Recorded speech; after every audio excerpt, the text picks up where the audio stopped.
नमस्कार, आप देख रहे हैं पहाड़ टीवी और मैं हूं आपके साथ स्मिता पटवार।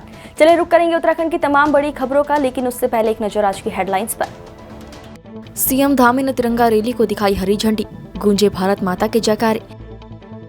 उत्तराखंड में 17,000 फीट पर आईटीबीपी की वुमेन सोल्जर्स ने फहराया तिरंगा, दिखा उत्साह। मसूरी में कैबिनेट मंत्री गणेश जोशी को राष्ट्रीय उपाध्यक्ष रेखा वर्मा के साथ हजारों महिलाओं ने बांधी राखी, गणेश जोशी हुए भावुक। राज्य में फार्मासिस्ट महासंघ का होगा गठन, अपनी समस्याओं को लेकर विभिन्न पद्धतियों के फार्मासिस्ट हुए एकजुट। देश की स्वतंत्रता की 75वीं वर्षगांठ पर आजादी का अमृत महोत्सव मनाया जा रहा है। पूरे देश के साथ प्रदेश में भी ये महोत्सव मनाया जा रहा है। वहीं उत्तराखंड के मुख्यमंत्री पुष्कर सिंह धामी ने देहरादून के गांधी पार्क में हर घर तिरंगा रैली में शिरकत की। इस मौके पर सीएम धामी ने सभी लोगों से घरों पर तिरंगा लगाने की अपील की। कार्यक्रम में पार्टी के वरिष्ठ नेता और कार्यकर्ता भी मौजूद रहे। पौड़ी विकास भवन सभागार में आयोजित जिला योजना समिति की बैठक में वर्ष 2022 से 2023 के लिए 88 करोड़ 4 लाख का परिव्यय रखा गया है। वर्चुअल माध्यम से जुड़े जनपद के प्रभारी मंत्री चंदन रामदास ने समस्त जिला स्तरीय अधिकारियों को स्पष्ट निर्देश दिए कि जिला योजना जनपद के महत्वपूर्ण कार्यों को साकार करने के लिए होती है, इसलिए जनहित की ऐसी महत्वपूर्ण योजनाएं शामिल करें। उन्होंने जिला स्तरीय अधिकारियों को यह भी निर्देश दिए कि जिला योजना के तहत कराए जाने वाले कार्य के निर्धारित लक्ष्यों की समय से प्राप्ति करें, साथ ही गुणवत्ता पर विशेष ध्यान दिए जाने के निर्देश दिए। निश्चित रूप से उनके साथ शोषण है और मैं सरकार से भी कहूँगा कि 500 रुपये में कोई व्यक्ति इस ज़माने में काम करे, ये बड़ा आश्चर्यजनक बात है।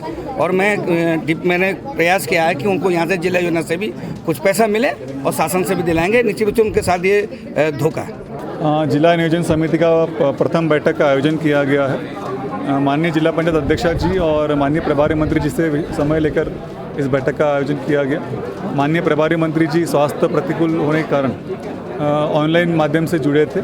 माननीय कैबिनेट मंत्री धन सिंह रावत जी द्वारा भी बैठक में ऑनलाइन प्रतिभाग किया गया। 88 करोड़ 4 लाख का परिव्यय स्वीकृत हुआ है और सभी विभागों के परिव्यय को गत वर्ष के परिव्यय के सापेक्ष रखा गया है और इस वर्ष में अधिक लाभार्थियों को जोड़ा जा रहा है, उसके लिए प्रयास कर रहे हैं। कुछ मेंबर्स हमारे जनपद के जो थे वो आज बैठक में नहीं आ पाए हैं, उनकी कुछ बात थी। हालांकि वो सर्किट हाउस में अभी बैठे हुए हैं, मैं उनसे वार्ता करने जा रहा हूँ। उनकी सभी योजनाएं शामिल हैं, वो बैठक में प्रतिभाग करेंगे तो उसमें चर्चा हो जाती है। मैंने उनसे अनुरोध किया है, वो अभी वो आए बैठक में प्रतिभाग करने के लिए, मेरी बात उनसे हो गई, वो आ रहे हैं। मसूरी में रक्षाबंधन का कार्यक्रम धूमधाम के साथ मनाया गया। मसूरी में कैबिनेट मंत्री गणेश जोशी द्वारा टाउन हॉल में आयोजित रक्षाबंधन समारोह में बतौर मुख्य अतिथि भाजपा की राष्ट्रीय उपाध्यक्ष और उत्तराखंड की सह प्रभारी रेखा वर्मा ने दीप प्रज्वलित कर कार्यक्रम का शुभारंभ किया। इस मौके पर लोक कलाकारों ने सांस्कृतिक कार्यक्रम प्रस्तुत किए। सांसद रेखा वर्मा ने कैबिनेट मंत्री गणेश जोशी के कलाई पर राखी बांधी। उसके बाद सैकड़ों महिलाओं ने कैबिनेट मंत्री गणेश जोशी के कलाई में राखी बांधकर उनके दीर्घायु की कामना की। कैबिनेट मंत्री गणेश जोशी ने भी बहनों को राखी के बदले उनको रक्षा का वचन और उपहार दिया। हजारों वर्ष से हमारे देश में इसको मनाया जाता है। बहन भाई के हाथ में रक्षा सूत्र बांधती है, भाई रक्षा का वचन देता है। पिछले 14 वर्षों से हम रक्षाबंधन का त्यौहार मना रहे हैं और मेरी बहनों का मुझे इतना स्नेह मिलता है कि लगातार 4 बार मैं यहाँ पे विधायक बन गया हूँ और हर बार मेरी जीत का अंतर बढ़ता जाता है। जितनी भी जगह करते हैं हर बार कम बढ़ती है। कल के कार्यक्रम में 10,000 से अधिक बहनें थी, हमारी सियाणी जी वहाँ पर थी और आज भी ये हॉल छोटा बढ़ गया है और लगातार ये बहनें मुझे अपना आशीर्वाद देती हैं, स्नेह देती हैं। मैं इनको वचन देता हूँ जिस विश्वास के साथ रक्षा सूत्र मेरी बहनें मुझे बांध रही है, उनका ये भाई हमेशा उस विश्वास पर खरा उतरेगा, सदैव अपनी बहनों की सेवा करेगा। जब वो मजाक उड़ा रहे थे, भाई बहन के पवित्र रिश्ते का मजाक उड़ रहे थे, देखिए जिस भाई की इतनी सामर्थ्य होती है, मुझे कम से कम 20,000 बहनें राखी बांधती हैं। जितनी मेरी हैसियत है उसके अनुसार मैं उनको अपना कुछ हर बार देता हूँ। उन्होंने पवित्र रिश्ते पर सवाल उठाया था तो जनता ने चुनाव में उसका जवाब दे दिया, क्योंकि ये कोई बहनें किसी लालच से यहाँ पर नहीं आई हैं, ये सिर्फ एक भाव से आई हैं, एक भाई को आशीर्वाद देने यहाँ पर आई हैं। और हमारे जो जोशी जी रक्षाबंधन का कार्यक्रम 14 सालों से वो कर रहे हैं। आज मुझे भी इस कार्यक्रम में आने का सौभाग्य प्राप्त हुआ है। इतनी ज़्यादा संख्या में महिलाएं यहाँ पे उपस्थित हैं और जोशी जी को भाई मान के उनको रक्षा सूत्र बांध रही हैं। मैं अपने जोशी जी को, मंत्री जी को भी बहुत बहुत बधाई देना चाहती हूँ और अपनी बहनों को भी बहुत बहुत बधाई देना चाहती हूँ। और इस कार्यक्रम में मुझे आने का सौभाग्य प्राप्त हुआ, मैं इसके लिए मंत्री जी को बहुत बहुत धन्यवाद देना चाहती हूँ। में कोई ना कोई ऐसा क्षण होता है जो किसी न किसी व्यक्ति को प्रभावित करता है। प्रधानमंत्री जी का एक महिलाओं का एक कार्यक्रम था, उसमें उनका उद्बोधन हो रहा था। उस समय उन्होंने 2 शब्द कहे, उस समय मेरे जीवन में भी बड़ा परिवर्तन हुआ था। तो वो 2 कहे हुए शब्द मेरे जीवन में बहुत ही प्रेरणादायक बने और मैं राजनीति में मैंने सोचा जब ऐसा हमारे प्रधानमंत्री जी कह रहे हैं तो मैं ज़रूर ये सब कर सकती हूँ, और मैंने उसको दिमाग में रखते हुए काम किया। और आज मैं पार्टी की राष्ट्रीय उपाध्यक्ष भी हूँ, उत्तराखंड की प्रभारी भी हूँ और सेकेंड टाइम 19 में संसद का चुनाव भी जीता। इसी तरह से हमारा सफर तय है कि काला कपड़ा पहन के विरोध करना। माननीय प्रधानमंत्री जी ने उसी तारीख को हमारे अयोध्या राम मंदिर का शिलान्यास किया था। उनका मकसद केवल महंगाई को लेकर धरना प्रदर्शन करना नहीं था। वो जो 5 हमारे प्रधानमंत्री जी ने राम मंदिर का शिलान्यास किया था, वो कहीं ना कहीं उसका विरोध करना का सबको सहयोग करना चाहिए। ये निरंतर हम लोग देख रहे हैं, जब कभी कोई ऐसी जांच बैठती है तो सभी लोग सहयोग करते हैं, लेकिन वो सहयोग ना करके इस तरह से प्रदर्शन कर रहे हैं। भारतीय किसान यूनियन के राष्ट्रीय प्रवक्ता राकेश टिकैत रुड़की के इकबालपुर शुगर मिल पर पहुंचे, जहां उन्होंने धरने पर बैठे हरियाणा और उत्तराखंड के किसानों का समर्थन किया। धरना प्रदर्शन के दौरान राकेश टिकैत मिल प्रबंधक के साथ वार्ता कर रहे थे। इसी दौरान कुछ स्थानीय किसानों ने राकेश टिकैत से कहा कि आप हरियाणा के किसानों के मुद्दे को लेकर बात कर रहे हैं, जबकि स्थानीय किसानों के बारे में उन्होंने कोई आवाज नहीं उठाई है। वहीं इस दौरान राकेश टिकैत और हरियाणा के किसानों के साथ स्थानीय किसानों में गर्मा गर्मी हो गई और तीखी नोकझोंक भी हुई। इस दौरान धरना प्रदर्शन स्थल पर अफरा तफरी का माहौल हो गया, जहाँ भारी पुलिस बल को बुलाना पड़ा। पुलिस ने पहुंचकर बमुश्किल मामला शांत कराया। 6 साल का गन्ने का भुगतान हरियाणा का रुका हुआ है, यहाँ के किसानों का भी भुगतान रुका हुआ है। ये भुगतान होना चाहिए। जिसका पहला पैसे रुक रहा है उसको पहले प्रायोरिटी के हिसाब से भुगतान। और हमने ये कहा कि डिजिटल कैंपेन से जोड़ दो भुगतान को, इनकी लिमिट बनवाओ, उससे पूरा भुगतान करवाओ।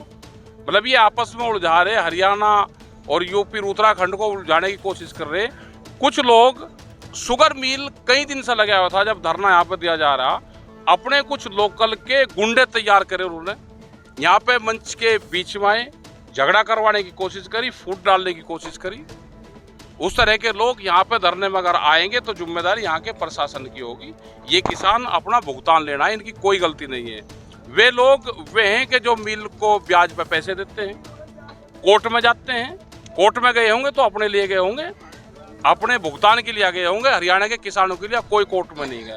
अभी तो करे जो लोग बोल रहे, जो किसान के खिलाफ बोल लगा और मिल के पक्ष में बोल लगा, तो खराब आदमी है। धरना कब तक चलेगा?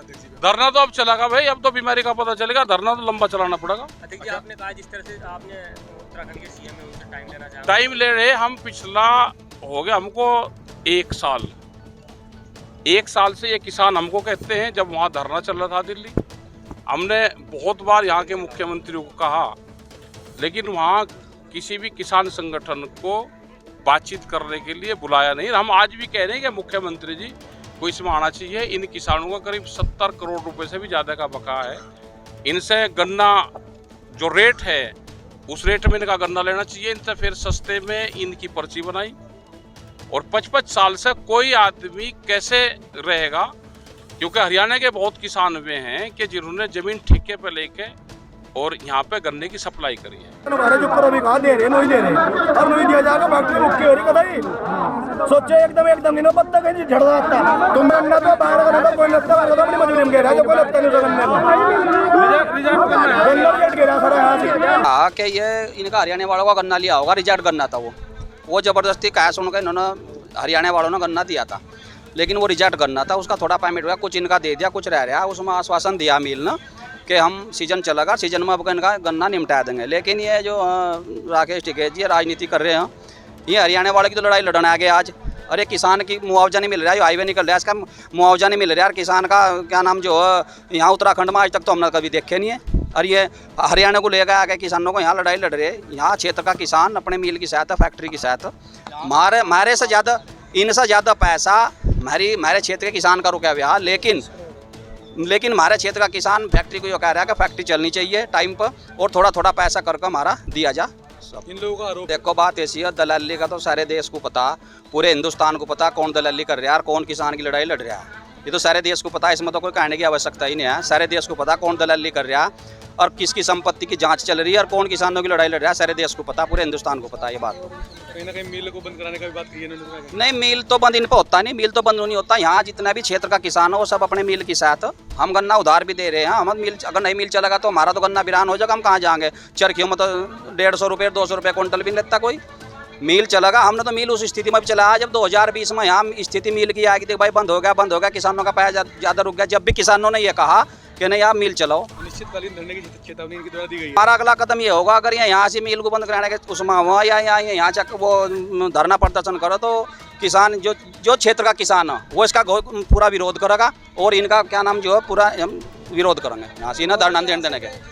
जनपद नैनीताल में जिलाधिकारी धीराज सिंह गब्रियाल की अध्यक्षता में स्वतंत्रता दिवस हर्षोल्लास के साथ मनाने को लेकर बैठक आयोजित की गई। जिलाधिकारी धीराज सिंह गब्रियाल ने कहा कि 15 अगस्त के दिन सफाई व्यवस्था का विशेष ध्यान दिया जाएगा। झंडे का जो अभियान है उसमें जनपद में हमारे लगभग 2,60,000 करीब घर हैं ग्रामीण और रूरल एरिया में, उन सबको सैचुरेट करना है और झंडे हमारे पास पर्याप्त मात्रा में है। शासन से भी हमें काफ़ी प्राप्त हो चुके हैं, लगभग 1 लाख के करीब, और 1.5 लाख की व्यवस्था हम लोग कर रहे हैं। और इस पर स्वेच्छा से लोगों को भी खरीदना भी है, तो उसके लिए कलेक्ट्रेट से लेकर विकास भवन तहसीलों में जितने भी हमारे SHGs हैं वो अपना स्टॉल भी लगा रहे हैं। तो वहाँ पे आप जो भी धनराशि उन्होंने मुकर्रर की है तो उसमें आप लोग उसको झंडे को खरीद सकते हैं। और 15 अगस्त के लिए हम लोग लगातार 13-14 से ही अपना प्रोग्राम स्टार्ट करेंगे और जितने भी विद्यालय हैं वहाँ पे 13-14 से कार्यक्रम स्टार्ट हो जाएंगे, वो प्रभात फेरी वगैरह करेंगे। लेकिन साथ ही साथ हम लोग 13-14 से जब प्रभात फेरी वगैरह करा रहे हैं तो उस पर हम स्वच्छता अभियान से इसको जोड़ रहे हैं। तो जितने भी बच्चे हैं वो स्वच्छता अभियान में जुड़ेंगे। जितने पॉलीथीन के बारे में जो भी निर्णय अभी माननीय उच्च न्यायालय का आया है उसको इम्प्लीमेंट करने के लिए और बच्चों को जागरूक करने के लिए और क्षेत्र के जनपद के समस्त लोगों को जागरूक करने के लिए ऐसी एक्टिविटीज़ भी हम लोग स्टार्ट कर रहे हैं। तो हर सब डिवीजन लेवल पे है, आप SDMs अपनी अध्यक्षता में ब्लॉक के BDOs और खंड शिक्षा अधिकारियों के साथ मिलकर अपनी एक रूपरेखा तैयार करेंगे और एक रोस्टर निर्धारित करेंगे कि ग्रामीण क्षेत्रों में कैसे इनको सफाई करनी है। और वन विभाग को निर्देशित किया कि वो वन क्षेत्रों में जहाँ पॉलीथीन के इकट्ठे होने की संभावनाएं ज़्यादा हैं, यहाँ पे इकट्ठा उनको सबको साफ करेंगे। तो ये प्रोग्राम हमारा 15 तारीख तक लगातार चलेगा और 15 तारीख को जो भी प्रोग्राम हमारे शासन स्तर से निर्धारित हुए हैं उस हिसाब से हमारा काम है। उत्तरकाशी में दियारा बुग्याल पर्यटन समिति के बाद गिडारा बुग्याल पर्यटन समिति ने गिडारा बुग्याल में स्वतंत्रता दिवस मनाने का फैसला लिया। गिडारा बुग्याल हिमालय पर्यटन और पर्यावरण उत्थान समिति के अध्यक्ष संदीप राणा ने जानकारी देते हुए बताया कि 15 अगस्त को 13,900 फीट की ऊंचाई पर स्थित गिडारा बुग्याल टॉप पहुंचकर तिरंगा फहराकर स्वतंत्रता दिवस मनाएंगे। उन्होंने बताया कि गिडारा बुग्याल बहुत ही रमणीक बुग्याल है जो दियारा बुग्याल से भी बड़ा और विशाल बुग्याल है। साथ ही जनपद उत्तरकाशी के बुग्याल की सुंदरता में प्रथम स्थान रखता है। आजादी के अमृत महोत्सव को लेकर कल विकासखंड मुंसियारी में स्कूली छात्र छात्राओं और ITBP के जवानों ने तिरंगा यात्रा निकाली। तिरंगा यात्रा में देशभक्ति के नारों से संपूर्ण मुंसियारी गूंज उठा। तिरंगा यात्रा विवेकानंद विद्या मंदिर से मुख्य बाजार, हॉस्पिटल लाइन और बस स्टेशन से होते हुए मुंसियारी ITBP कैंप तक निकाली गई। तिरंगा यात्रा में शामिल छात्र छात्राओं और ITBP जवानों में काफी जोश और उत्साह देखने को मिला।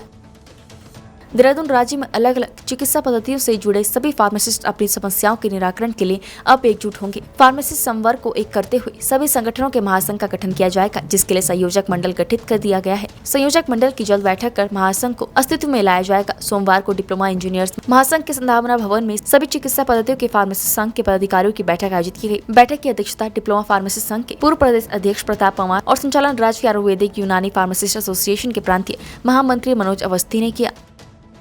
देश भर में जहां एक और हर घर तिरंगा अभियान चलाया जा रहा है, वहीं विभाग और प्रशासन ने तहसील विकास नगर के 900 परिवारों के सर से छत छीनने की पूरी तैयारी कर ली है, जिसको लेकर संवैधानिक अधिकार संरक्षण मंच के प्रदेश संयोजक दौलत कुंवर की अगुवाई में प्रभावित ग्रामीणों ने तहसील परिसर में धरना देकर मालिकाना हक की मांग की। आपको बता दें कि तहसील क्षेत्र अंतर्गत डाक पत्थर से लेकर कुल्हाल तक UJVNL की भूमि पर शक्ति नहर के किनारे अवैध रूप से बसे लोगों को चिन्हित कर उन्हें नोटिस जारी किया गया है। तो वहीं विभाग की मांग के चलते प्रशासन भी अवैध बस्तियों को हटाने की कवायद में जुटा है, जिससे प्रभावित हो रहे ग्रामीणों ने जमीन पर मालिकाना हक की मांग को लेकर हाथों में तिरंगा लिए तहसील परिसर में जमकर नारेबाजी करते हुए सांकेतिक धरना दिया। तो वहीं दौलत कुंवर ने 1 दिवसीय उपवास भी किया। वहीं दूसरी ओर तहसील प्रशासन के माध्यम से सूबे के मुख्यमंत्री और राज्यपाल को अपना मांग पत्र सौंपा गया। उत्तराखंड की तमाम बड़ी खबरों में फिलहाल इतना ही। बाकी खबरों के लिए देखते रहिए पहाड़ टीवी। नमस्कार।